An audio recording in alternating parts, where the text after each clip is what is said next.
Hell came to our island. Death came to our island. It was beginning to get dark outside. I was still recovering, hoping for the medicine that Gareth had given me to kick in soon, so I didn't have to feel this throbbing pain nearly as much. I flipped through the book as I waited, the lamp beside me causing the pages to almost glow yellow. There were notes scribbled in the margins wherever they would fit, all in different handwriting. I had to wonder if these were written by cleansers before me. How old was this book? What happened to all these people? If they had these notes and theories about the end, but still couldn't bring it about, was there something we weren't seeing in all of this? I flipped the page again and noticed there were no notes scribbled for the first time in at least 100 pages. Instead, there was just one stanza of a poem, like a prophecy being laid out before me, written in beautiful script. When waves ride high and oceans flood rain and wind howl, filled with blood, into the sea brothers of red and blue, ending water's wrath, beginning days anew. Holy hell, I said under my breath. This was it. This was the answer. This was how to stop everything. Rally, wake up! He stirred from the bed against the opposite wall, still in a drugged stupor. Gareth had said his condition wasn't promising. When River plunged his hand in, he had severed quite a few of his intestines, causing massive internal bleeding. Gareth did as much as he could, but he wasn't outfitted for major surgery on this level. Raleigh turned to me, eyes barely open. Josephine, he mumbled, looking at me in surprise. Are you here to take me away? You've grown so much. No, Raleigh, it's me, Vale, I said. Gareth had told me he may hallucinate due to the medicine.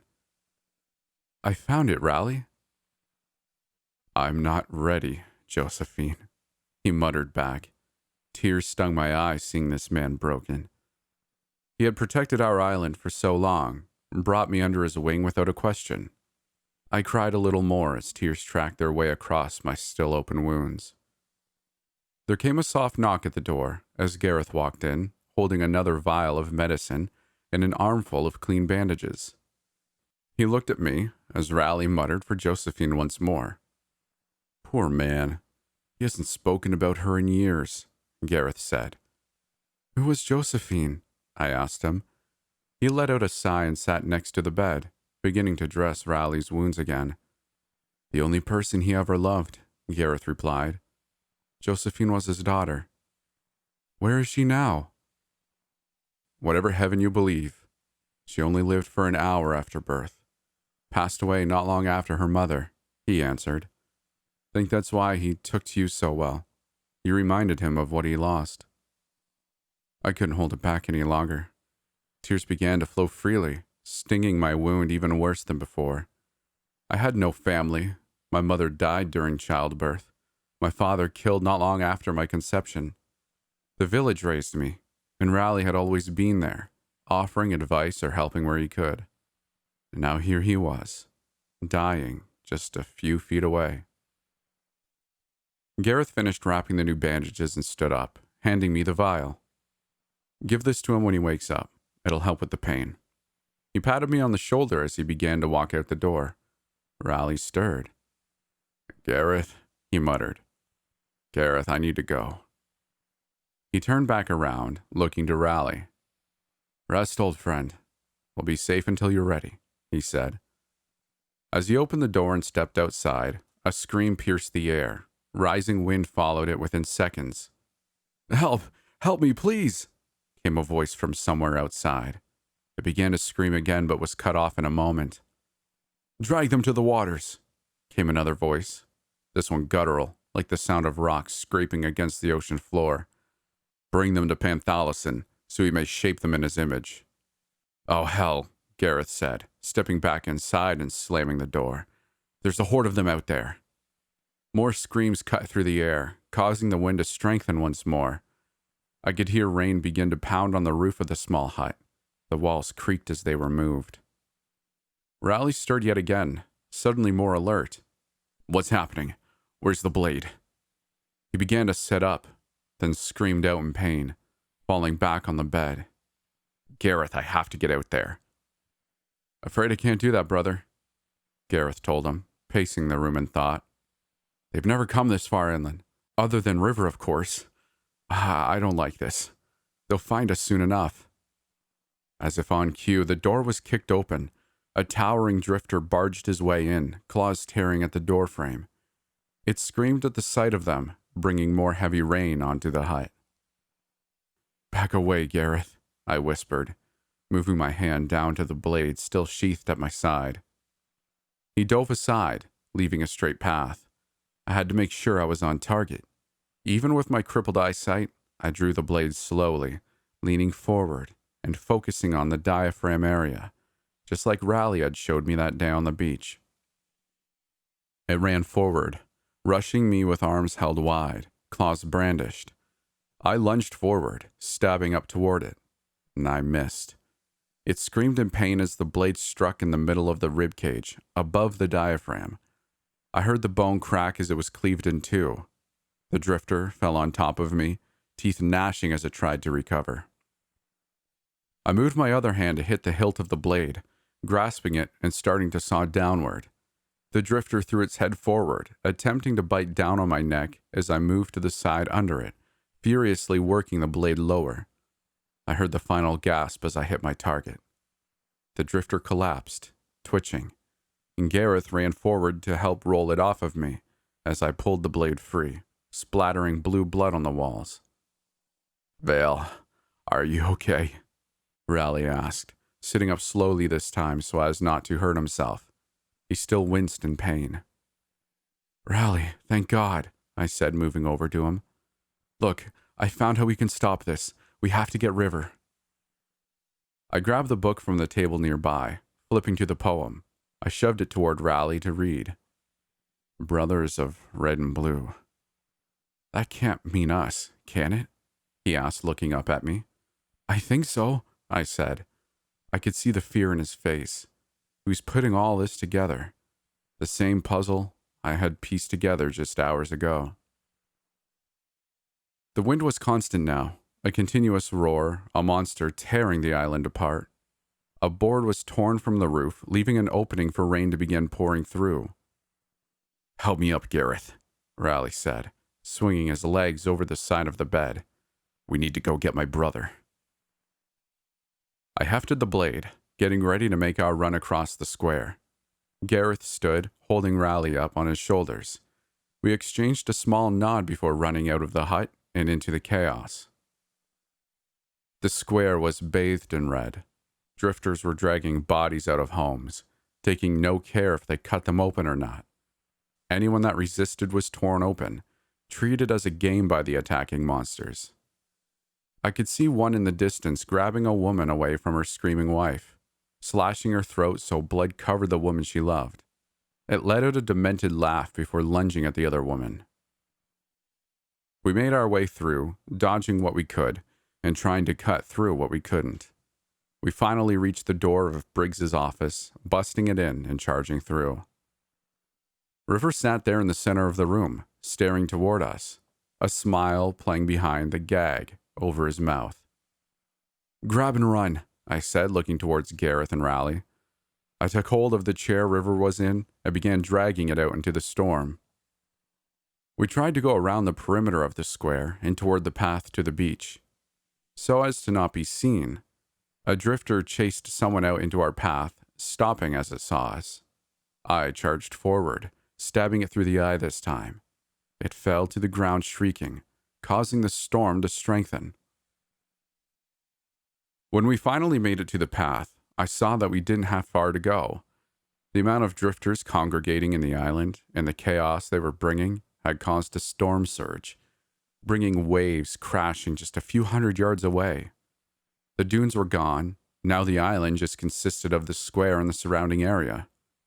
Oh, it's time, brother, River shouted over the chaos. I looked back to see he had chewed through the gag, allowing him to talk once more.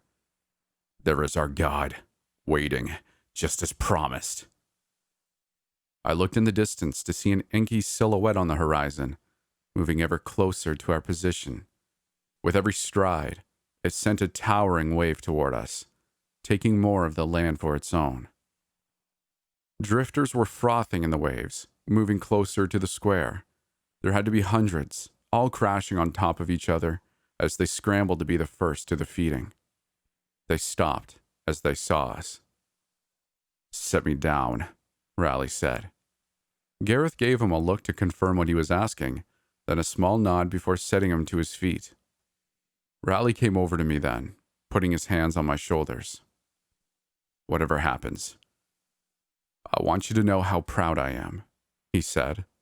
He deftly slipped the blade away from me, hiding it in his coat pocket. "Well, brother, does your offer still stand? Will you take me to the sea?" "I thought you would never ask," River smiled, showing his sharp teeth. Raleigh walked over to him, holding his knife to the rope and snaring him. "I will let you free, but you must promise me you will not harm them." Raleigh was wheezing with the effort of standing on his own. River simply nodded in return. With a quick flick of the knife, his restraints fell around him. They walked together toward the water, River shouting to the other drifters in victory. When they were waist deep, he turned to Raleigh. "Behold, Penthalison." He motioned toward the giant figure, features still obscured by the wind and rain that seemed to emanate from it. "The great sea, ruler of all beneath the waves. I bring you a sacrifice, the last of the cleansing line." He turned to face Raleigh, looking at him as he did the same. "I've waited so long, Raleigh." He thrust his hand forward, impaling Raleigh through the heart. He let out a gasp, leaning forward on his brother. River took him in a great hug, bringing him close. Raleigh wrapped his arms around him in return. "I, as well," I heard him say. He flipped the blade from his pocket and held it to River's back, hugging him tight with one arm before thrusting towards himself. River let out a noise of surprise as he and Raleigh were joined by the blade. The drifters standing around began to scream and writhe, causing the wind to rise with them. Suddenly, they stopped.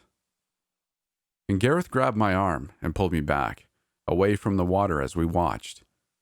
The two brothers, their blood mixing on the blade and running into the water, seemed to melt away into a pool of red and blue. It only took moments for them to disappear completely, the color in the water branching out further toward the crowd of drifters.